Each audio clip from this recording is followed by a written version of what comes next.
One thing that you did mention during that time was a name that is also, I grew up loving his films, and I would always go up to my brother's house in Nevada, in Reno, and he would always, every time I would come up, we would watch a new film, and then we watched The Fury.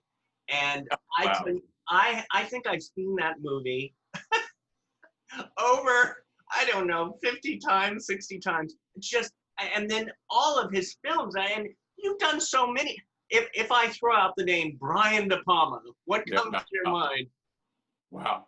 Well, I was a huge fan of DePalma when I was going to film school at the University of South Carolina and studying Hitchcock and everything. And Brian's, one of his early films, Sisters, was just blew me away. It had a lot of Hitchcockian things in it. It had a score by Bernard Herrmann. It had just, it was an amazing movie. And then he made Phantom of the Paradise, which I loved, which was a kind of a rock and roll Phantom of the Opera. And so I was head of the film committee on campus at the University of South Carolina. We ran a movie theater on campus, and I decided we're going to have a Brian De Palma Film Festival, and I'm going to try to get him to come.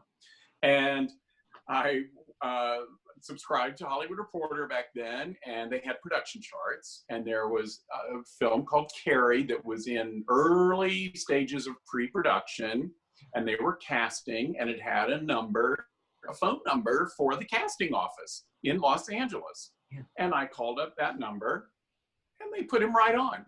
I'm like, that would never in a million years happen nowadays. Anyway, I explained what was going on. He said, hey, I live in New York. I'm broke.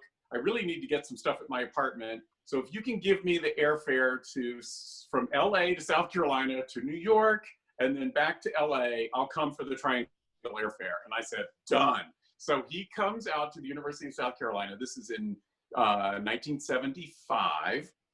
And in the middle of him prepping Carrie, and by the way, that casting session was the most famous casting session in the history of cinema because Brian De Palma and George Lucas were sitting at a table side by side reading every young actor in Hollywood for Star Wars and Carrie. Oh, and literally everyone who came in read scenes from both movies. And that's what I got him on a break, in the middle of that. So anyway, he comes out. I take him around to film classes. He had finished a film called Deja Vu, which got retitled Obsession, but it hadn't been retitled yet. He was calling it Deja Vu. And Genevieve. And yes, Genevieve Bujold and Cliff Robertson and John Lithgow. Anyway, he had just literally finished the scoring sessions with Bernard Herrmann again, and he had a little cassette tape of some of the cues, and the movie didn't come out for another 9 months. So we got this preview where he was in a film class playing, one of the incredible cues from that score, which is one of Herrmann's most incredible scores. And he is storyboarding the scene with chalk on the blackboard for us and telling us how he prepared everything. It was unbelievable. So that's how I met De Palma. And then, he went off and made Carrie, and that came out and was also Obsession came out like within a month of each other. And it was just this 1-2 punch. Obsession came out first, got rave reviews, did pretty well business-wise for Columbia Pictures. And then Carrie came out and was a massive hit for United Artists. And now suddenly Brian was a bankable director. I mean, up until then, his films were, hadn't done all that well. They were sort of, smaller releases. Yeah. And his buddies like Steven Spielberg and George Lucas, were having all these giant hits. And so he was like itching to have a hit. And finally with Carrie, it really put him up over the edge. Yeah. And so anyway, I knew that his next film after Carrie was The Fury. And so now I had his number, and I called him up, and I said, I'm going to be on my summer break between my junior and senior year. when you're making The Fury in Chicago, can I please come up there and be, you know, a production assistant or anything? And he said, sure, come on up. And so that's what I did on my summer break. And that was my first professional gig in the film business, and got to work on that and meet. And by the way, I worked on it as a production assistant, as an extra. I can be seen in almost every single shot of the amusement park sequence because I made sure I got in there. Oh, that was the indoor amusement park. The indoor amusement park, filmed at Old Chicago, which doesn't exist anymore. And the rides start going crazy as Andrew Stevens walks through with his telekinesis. With the veins on his head. Yes, with those veins in his head. Which, by the way, those veins in the head were designed by Dick Smith, famous for The Exorcist. He was busy doing another film, and so William Tuttle was the makeup artist who actually applied it. And William Tuttle was a little bit older generation makeup artist and had done like The Seven Faces of Dr. Lau and, you know, all these great makeup films. And so it was really interesting to watch them do all those appliances and everything. But also I got an assignment from Cinefantastique magazine to do a journal on the making of the film, which now allowed me to interview, you know, to request interviews one-on-one with each of the stars, Kirk Douglas, John Cassavetes, Amy Irving, Carrie Snodgrass, I mean, Charles Durning, just the most amazing cast. And then in a small part was William Finley, who was the Phantom of the Paradise, and Doctor and Sisters, and just on and on and on. I mean, it was just another incredible experience. And so then when we finished that, I go back to school for my senior year and at the University of South Carolina, and trying to graduate so I can get out in the real world. And DePalma was spending that spring of '78 teaching a screenwriting course at Sarah Lawrence College, which I didn't even know about. If I had known that, I probably would have tried to transfer to that school. But at the end of the semester, he called me up and he said, "You're about to graduate, right?" And I said, "Yes." And he goes, "Well, I just finished teaching this course, and the class collaborated on a script called Home Movies based on a treatment of mine. And now we want to make it as a low budget film this summer. And I want you to come up and work on it." And I'm like, hell yes. So I get on the plane, go up there, and I figure I'm going to be a production assistant and maybe an extra, and maybe I'll try to get an assignment to write about it, you know, for a magazine or whatever. And I arrive there. They're going to shoot a lot of it out on the campus of Sarah Lawrence, is one of the locations.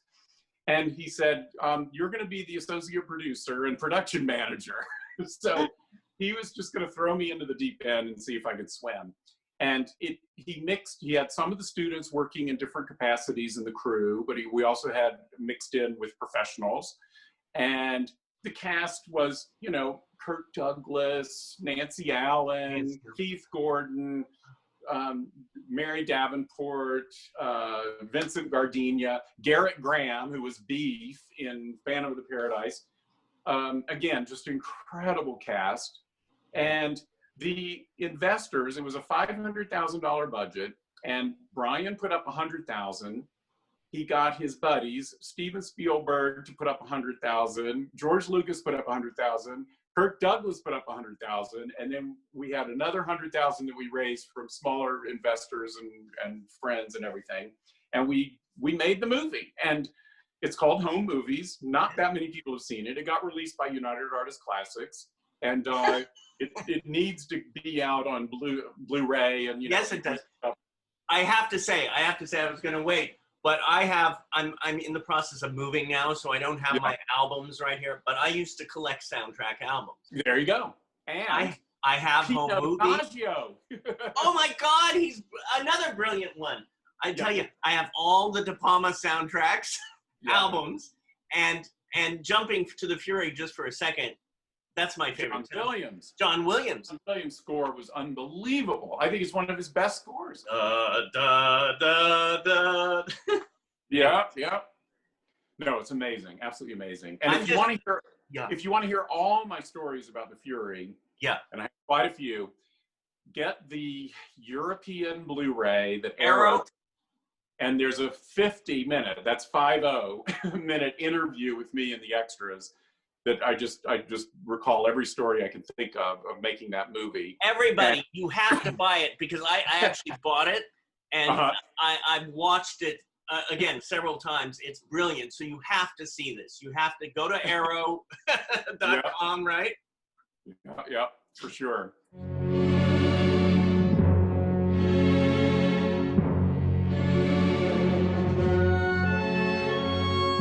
I told you I didn't have to touch you to hurt you. Irvin, please stop.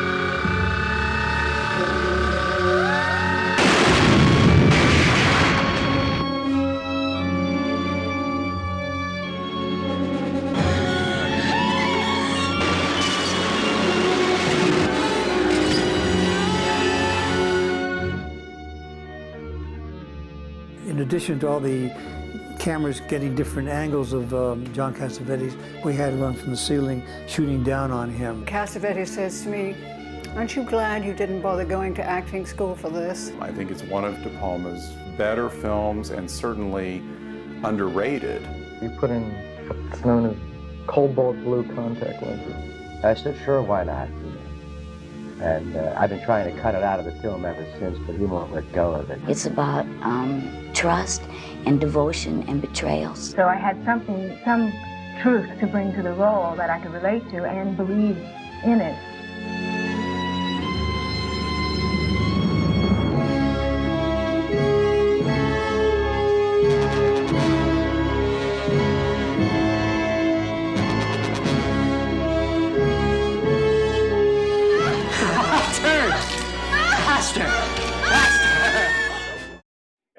And then they also included in the extras on that my first short film that I wrote, directed, and produced called Double Negative, and it has Bill Finley, the Phantom of the Paradise, in the cast. Yeah.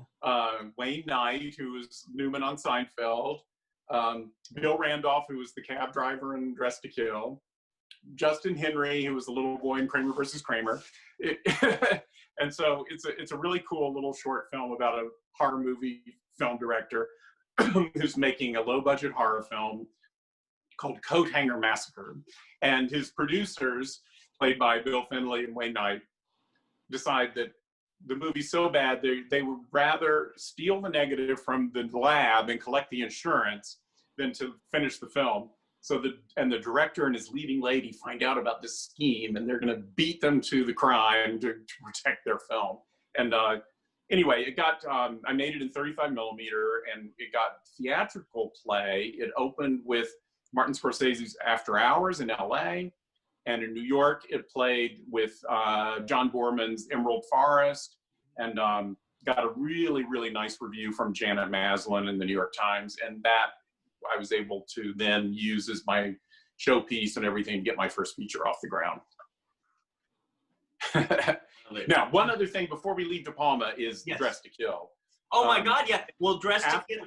After The Fury, then, and Home Movies, then I became Brian's full-time assistant. He hired me as his full-time assistant, and I worked on Dressed to Kill and a number of other projects in development that like Blowout. But then even Prince of the City, he worked on for a year and ended up not directing it. It ended up being directed by Sidney Lumet.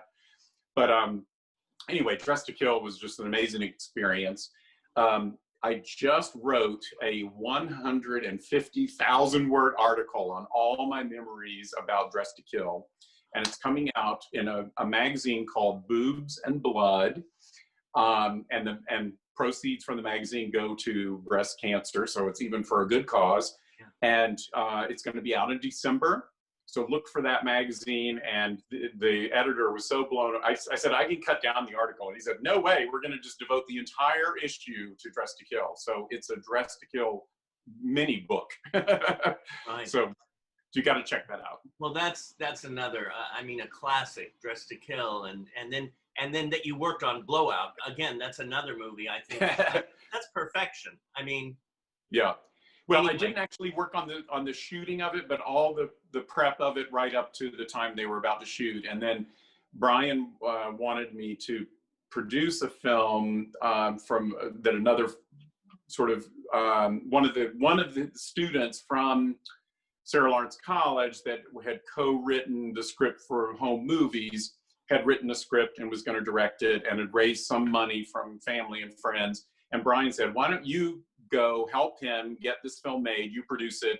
I'll be like the creative consultant, executive producer type on it. And so I went to New Line Cinema and got a meeting with Bob Shea, and it was a slam dunk. And they put up the rest of the money, and we went off and made that movie. And it had Wallace Shawn and Wendy Jo Sperber and Bill Randolph again, the cabbie from Dress to Kill, and also we had the script. We did a sort of a rewrite of the script, or a polish of the script, that Bill Finley, the Phantom of the Paradise, and his wife Susan Finley, they did a rewrite on the script. So there's all these DePalma connections in that film as well, and it's called The First Time. First Time. Yeah. It's really hard to find, but I have it. Oh, there you go.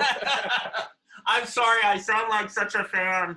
I'm sorry. No, that's fantastic. I'm so glad, because not enough people have seen that one. It's one of those lost gems that it hasn't come out on DVD or Blu-ray. Are you sure it's not on DVD? If it is, Smart. It was probably bootlegged, or it was for a foreign country or something. I think it was a foreign release. Yeah, I don't think it's been officially released here.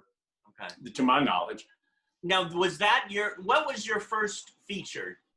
Well, that was my first feature that I got Home Movies was the first feature that I got a producing credit as associate producer. Right, but that was the first time I was the sole producer. But my first feature as a director was Guilty as Charged. And that was with Rod Steiger, Heather Graham, Lauren Hutton, Isaac Hayes, Zelda Rubinstein, the little woman from Poltergeist. Just an amazing cast. I mean, and it was a dream come true, because it was about a madman who kidnaps murderers, puts them on his own death row in the dungeon under his meatpacking plant, and fries them in his own electric chair. And so it's a very dark, comedic film. And unbelievably, one of the reviews that came out actually compared it to James Whale and like the Old Dark House and stuff, and also compared it to the Dr. Fives movies, the Vincent Price movies that I adore. So it's like, holy crap, because that's exactly what I had in mind, was this whole sort of grand guignol sort of atmosphere, and a lot of German expressionism and whatnot in the dungeon that we created. And the electric chair was no normal electric chair. It was like these huge angel wings, and we had this like telephone pole where we had the wires coming over, but we had the pole created where it looks like a crucifix, and it was just over the top all the way around, and it was fabulous. What is so brilliant about you, and even when I was like going over everything this morning before the interview too, and going, certain things I knew what you did, and other things I said, oh my God, I didn't know he did that. But what you do about the connection with the Palma, and then how it works, where it's the domino effect of connecting with people, and your dream of all the wonderful horror films when you were growing up, and then creating it. I mean, it's wonderful to hear. It's been, I never had that hit film that sort of, made me into a well-known director, but I've been toiling around in the fringes of the business, doing my own thing, and just having a freaking blast. I've been really blessed and really lucky to have had longevity. I'm 64 now, and I've directed 40 films and produced another 20 films, and then on top of that, an author of books, and I'm always writing for magazines, about my love of different films and whatnot, or doing extras for Blu-rays. I just have a blast. It's what I wanted to do, and it's just in my blood.